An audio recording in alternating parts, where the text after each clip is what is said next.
Hey everyone, what you're about to see is Meet the Queerever 21s, a collection of YA and middle grade authors getting together and talking about their books, the path to getting published, and various topics that they love to talk about and have a lot of really interesting and educational points of view on. Sadly, we had, as you'll see, a lot of technical difficulties today while recording this video. And the video did get cut off at the end, and you'll see some disparities in the audio. Sometimes the audio will be really high, and sometimes other times really low. So I apologize for that. We are going to endeavor to do more panels like this, but using different technology so that it's not quite as inconsistent. That said, there is a lot of great content in today's chat, and I do hope you'll watch it and you'll enjoy it. And if this kind of content is something that you enjoy, definitely subscribe to the channel and click the little bell to receive notifications. And definitely connect with us in the comments, post questions that you'd love to see answered in the future, and check the links down below in the description with links to the Goodreads pages for all of these authors. Okay, without further ado, here is Meet the Queerever 21s. I am Carly Heath, and my book is The Reckless Kind, coming to you fall 2021 from Soho Teen. We meant to do this little chat live, but technology issues happen. So what we're going to do is see if the recording works out for us and then share it with you all on the YouTube. So without further ado, I want to give our people that have joined us today, the Queerever 21s, a chance to introduce yourselves and pitch your books. So starting with Emery, tell us about you, tell us about your book. Hi, I'm Emery. I'm rep by Beth Balin at the Galton Zacher Literary Agency. My book is called Meet Cute Diary, and it is about a trans boy who runs a blog of fake trans meet cutes.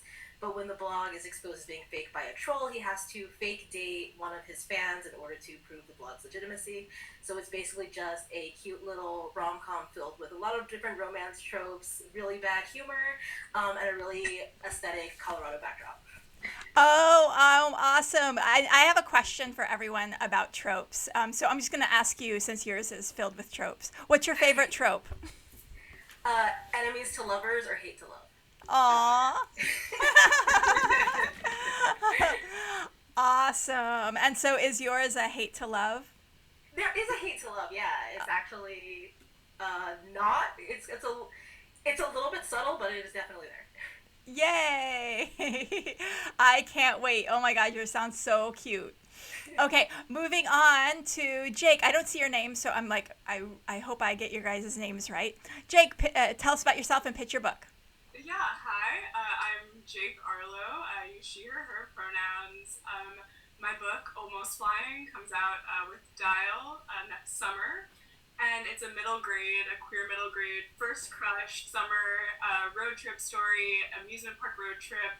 There's found family elements. I definitely don't have the elevator pitch, which I should have, but it's fun, it's summery, it's tweens in their feelings, and we love to see it.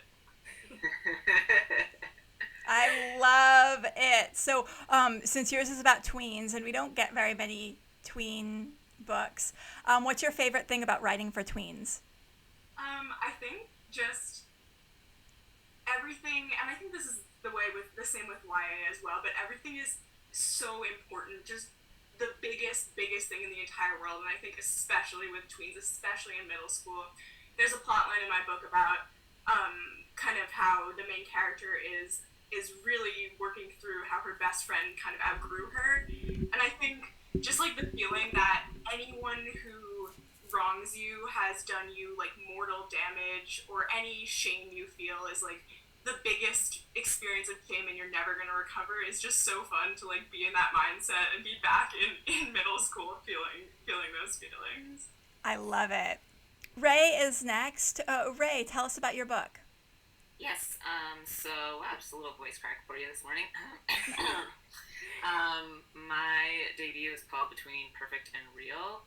It's about Dean, who is a closeted trans boy, but when he's cast as Romeo in the school play, that role catalyzes his coming out and transition. So it's going to be out in spring 2021, and I know my release month, but I don't think I can say it publicly yet. I don't know how things work. That's so exciting. But that's exciting, and that's going to be out through Amulet Books. And yes, my pronouns are they, them. Oh, awesome. And since your book is about Shakespeare, do you have a particular love for Shakespeare? Do you have a particular Shakespeare play that you like best? I'm actually not like a huge Shakespeare fan, but I was in Romeo and Juliet in high school, and I know like enough about the canon that I can sort of talk about it, I guess. Awesome. I think probably at this point, Romeo and Juliet is the play that I know the best because I actually did reread it while I was writing the book, and there's lines referenced and scenes referenced, and actual like scenes where they are in a Romeo and Juliet scene in the book, like the play is going on. So nice. I wouldn't say that's my favorite one, but it's definitely the one that I know the best. Probably if I had to pick a favorite, Midsummer Night's Dream. Very cool. I love just like fairy chaos. And, yes, always wanted to play Puck. Yes, Puck is the best character. And yeah, my book has Shakespeare references too, because my kids are Shakespeare nerds. So yay, we have Shakespeare in common in our books. Stephen, you are next. Stephen, pitch your book. Tell us about it. Okay, so my book it was sold under the title The Other Side of Silence, but it has been retitled, and I don't know if I could say it publicly because, again, like Ray, I have no idea how this stuff works. So I'm not going to say the title, but I love the new title so much.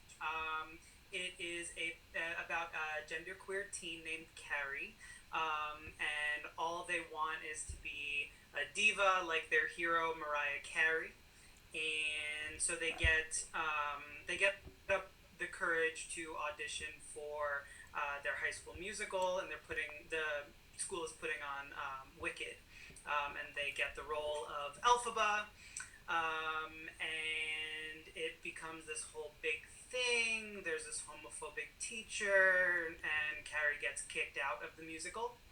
And so Carrie and their friends lead a protest against the school and the school administration to let them back in and to change school admin policies and yeah. So Love it. Yeah. So are you a musical theater fan? I'm a huge musical theater fan. I never did musical theater because I do not have that talent. But yeah. What are your top 3 musical theater event shows? I mean, I feel like I have to say Wicked because there are just so many Wicked references in the book.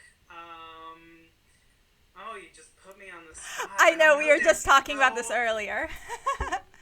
There are so many. I mean, Hamilton, my God. This is hard. This is really difficult. This is like Sophie's Choice. I don't know what to do. And then 13 months from now, you're going to come back and be like, I should have said this one instead. Well, if the world were normal, I would have gone to see the Harry Potter and the Cursed Child last week. I had tickets. Oh my God. Which obviously didn't happen. So maybe that would have been my favorite. I don't know. Yeah.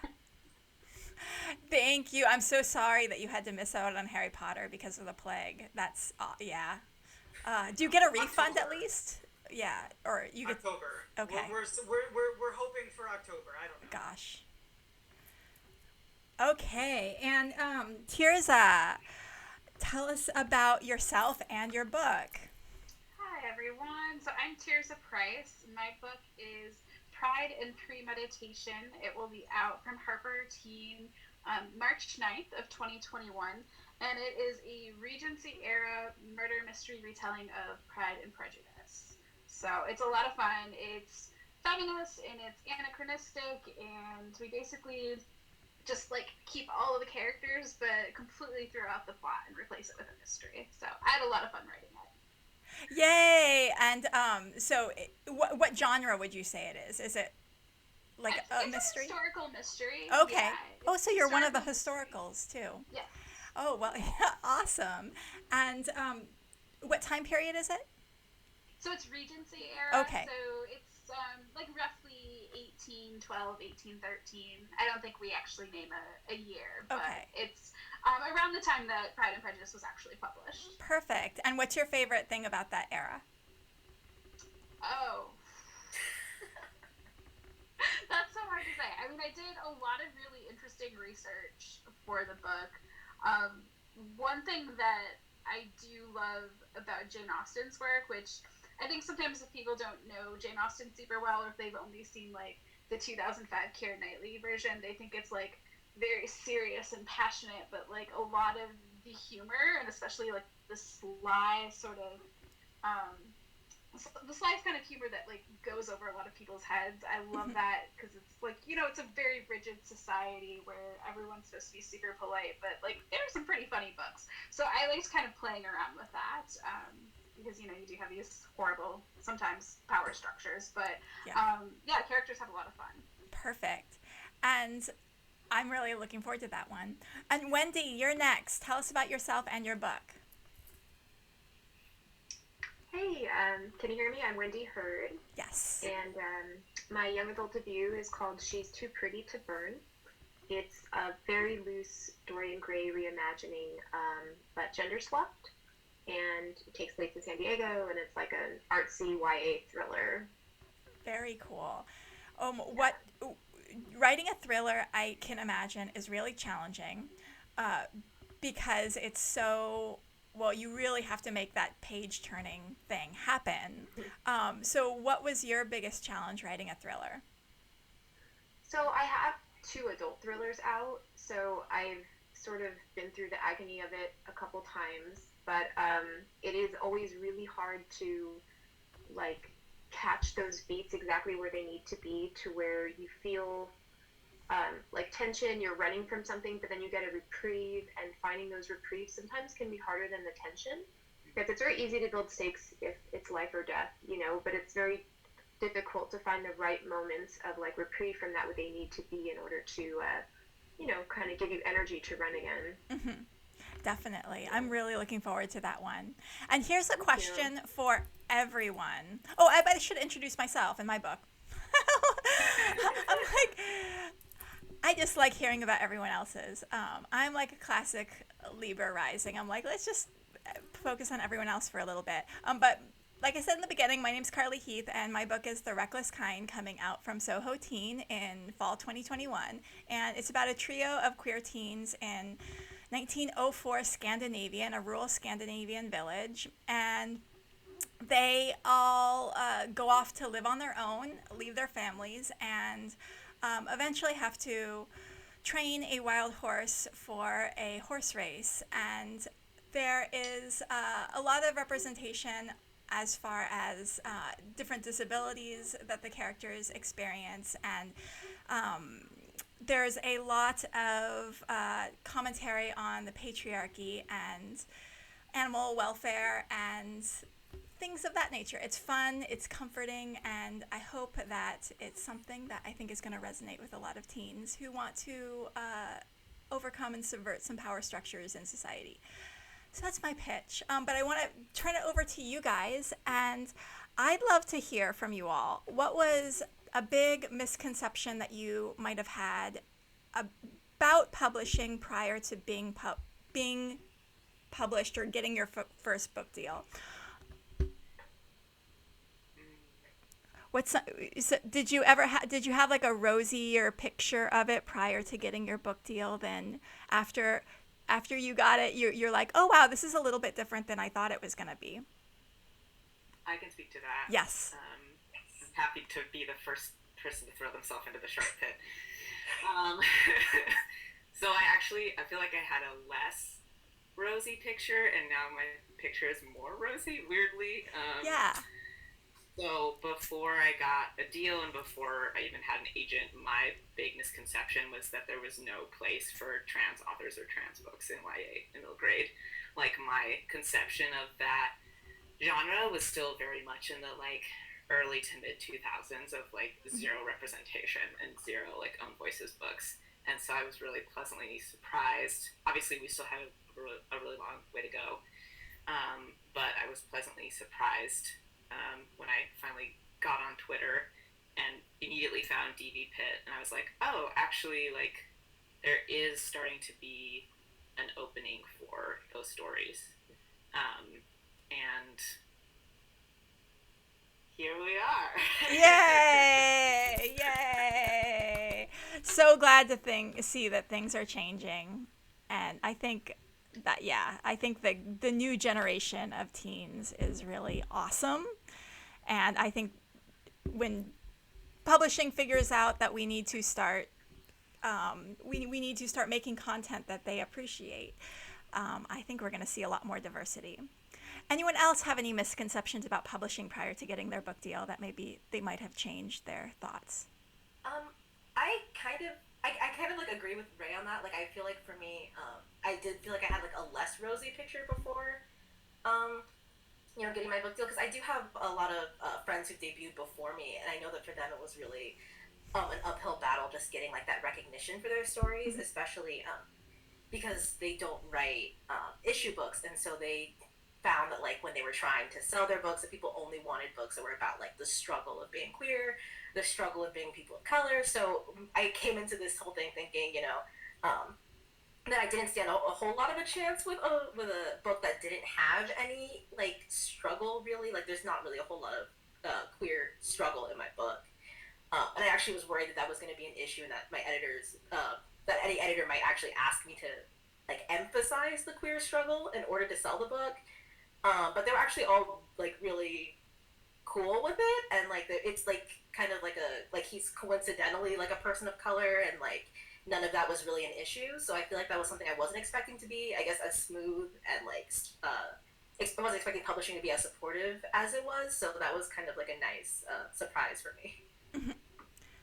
I think, yeah, and I think that I think that publishing is a lot nicer. Like the people in publishing are a lot nicer than I thought they would be. I guess I had this vision of like, when I was first kind of getting into it, I'm like, oh, they're all like really, like they're ripping manuscripts apart. They're like, oh, this. Throwing this in the rejection bin, oh, this author is garbage. I kind of thought of them being really critical. And then when I actually started, going on sub for the first time, I found that the rejections were really nice. And also, even if it was a pass, they provided really nice feedback. And just, people who work in publishing tend to be really, really nice, and which is heartening. And they're not I guess business suited, fierce, money making capitalists that maybe I thought they would be.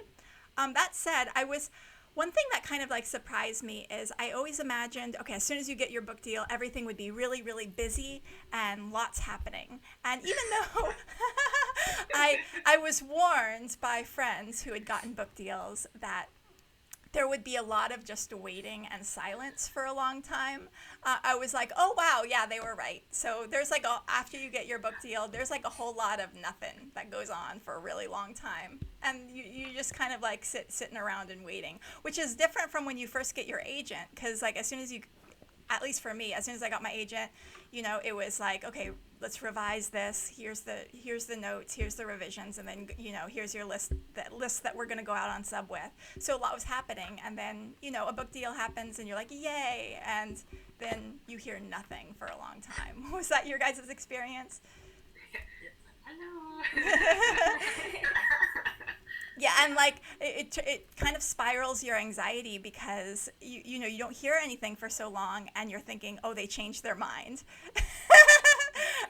canceling my book after all because they read it again and they realize that it's garbage. And they're just, I don't know. At least I have major anxiety, so I always picture the worst.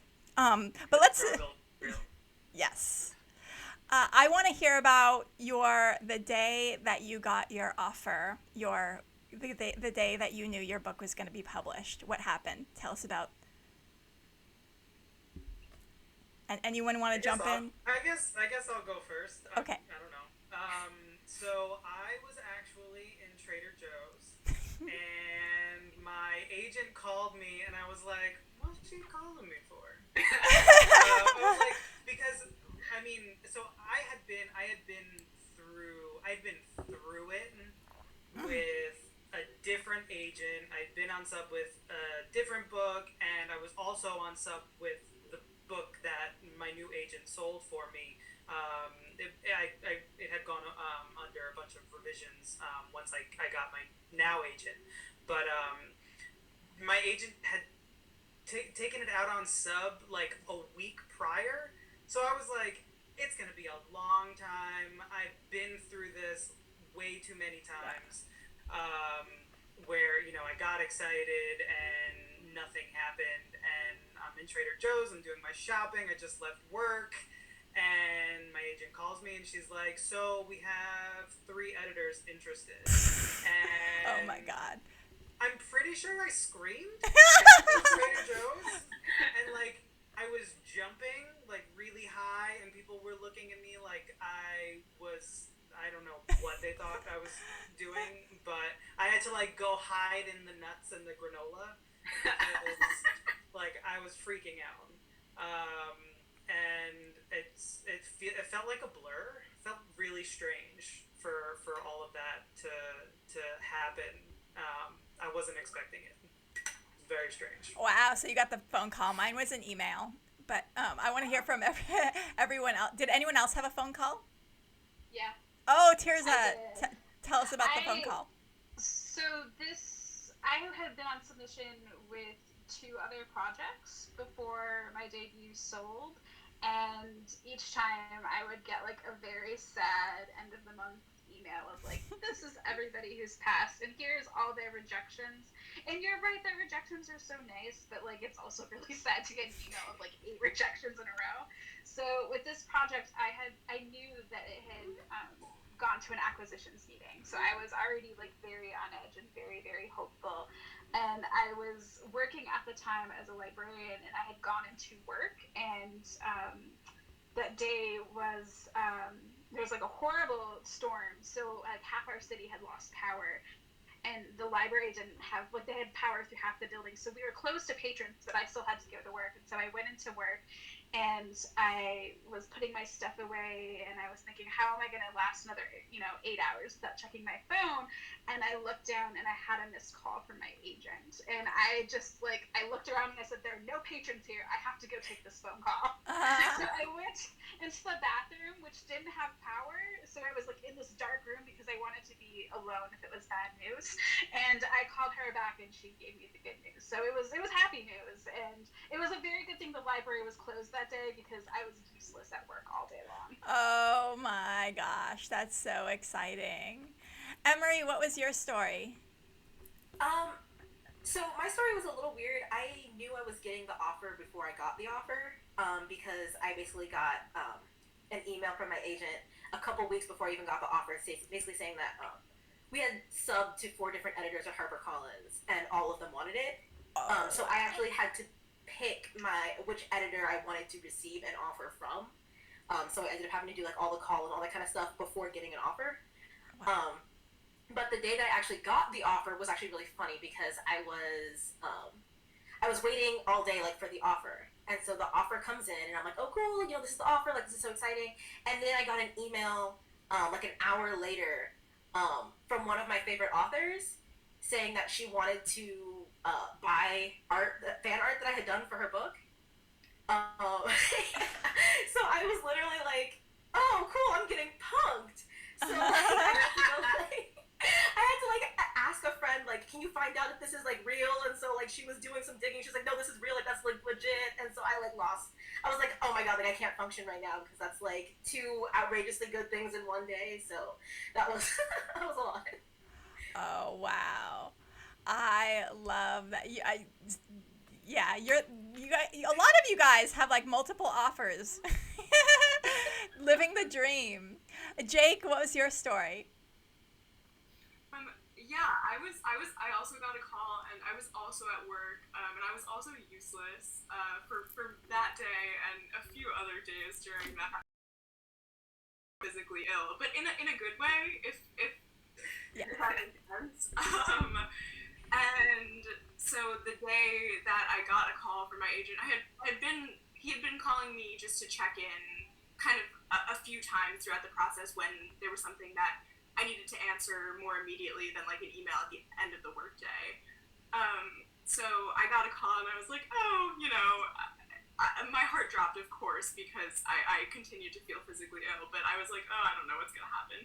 So I answered the call and I was like at my desk, but I was like running away from my desk. I was like, please just give me 1 minute, like walking as far away as I could from my coworkers. And then yeah, he told me that we had an unofficial offer, and it was wild, and I was like, my heart is pounding just thinking about it. Like, it was so exciting and nerve wracking, and I felt like I was gonna throw up again in a good way. A lot of feeling physically ill, which is fun. I love it. So many physically ill people getting their good news. And Ray, did we hear from you? Wait, who haven't I heard from? Wendy and I haven't. Oh yeah, Ray, go tell us your story. For sure. So similar, like out in the world, I was actually on the train to a doctor's appointment. um, well, let's see, what is the timeline of events? No, okay. So what happened was I got an email from my agent who was like, "Can we schedule a call right like today? There's a person who has interest and I want to prep you for it." And I freaked out, and we had our call and like talked about stuff. And then I was waiting and to like just to hear news, and a few days later I was on the train to a doctor's appointment, and the agency phone number popped up, and I was like, oh my god, like it was a very crowded morning commute train, and I like picked up the phone, and I was probably just like, hello. And she told me, and I was just like, if I was not on a train right now, I would be jumping up and down and screaming, but I'm on my way to the doctor's office. Like, can I call you back? And I think that maybe she was a little disappointed. Oh. So bad for like feeling like I couldn't really like, because I couldn't hear her, it was just like loud, and then I had to wait. So my commute to the doctor's office was like an hour by bus, and then I had my appointment, and so I was just that whole time like thinking about this call.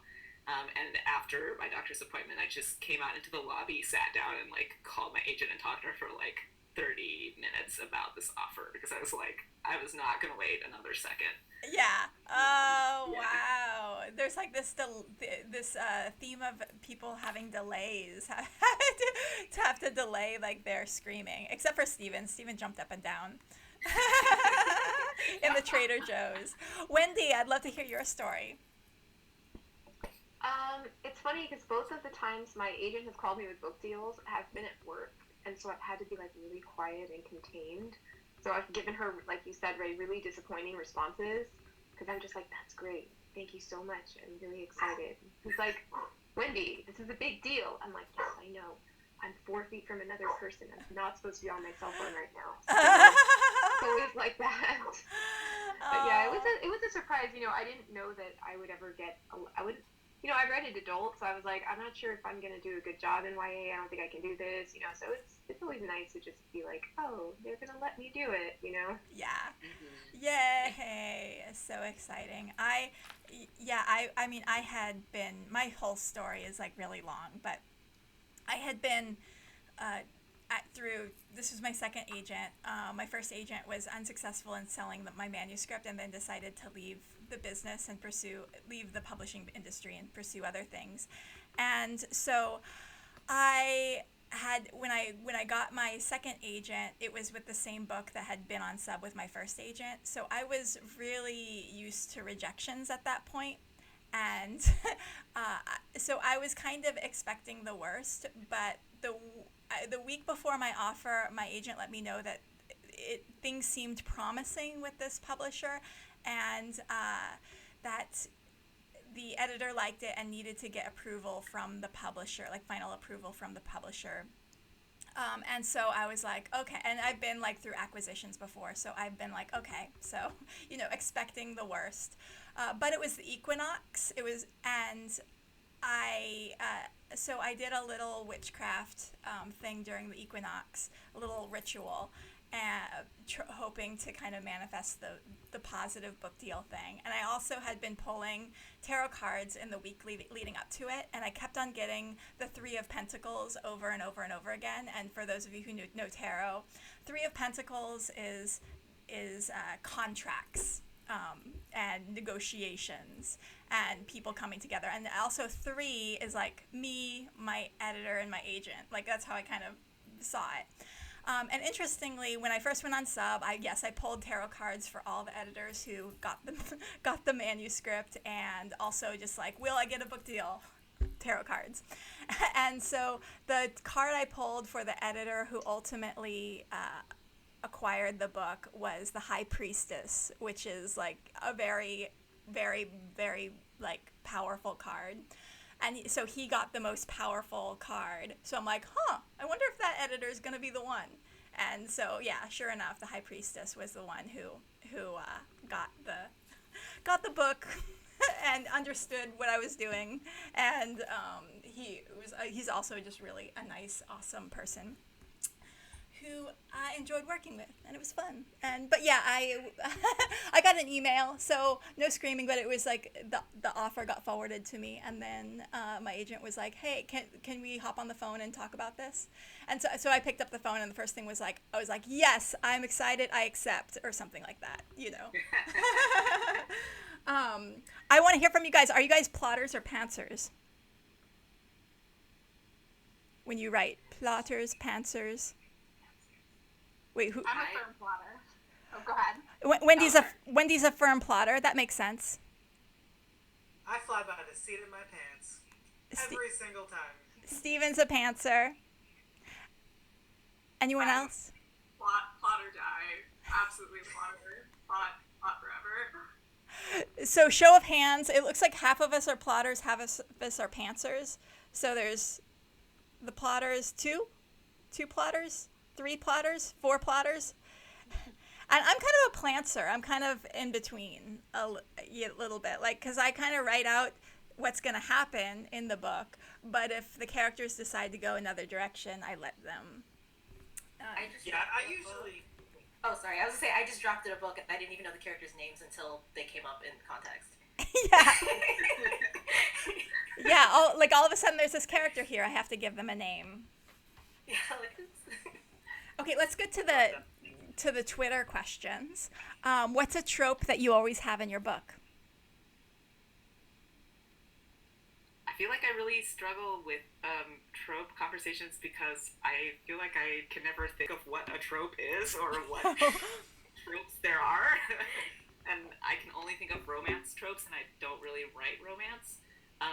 What are some like non-romance tropes? Besides, like, the bad ones that... I know, we can easily go to the bad ones.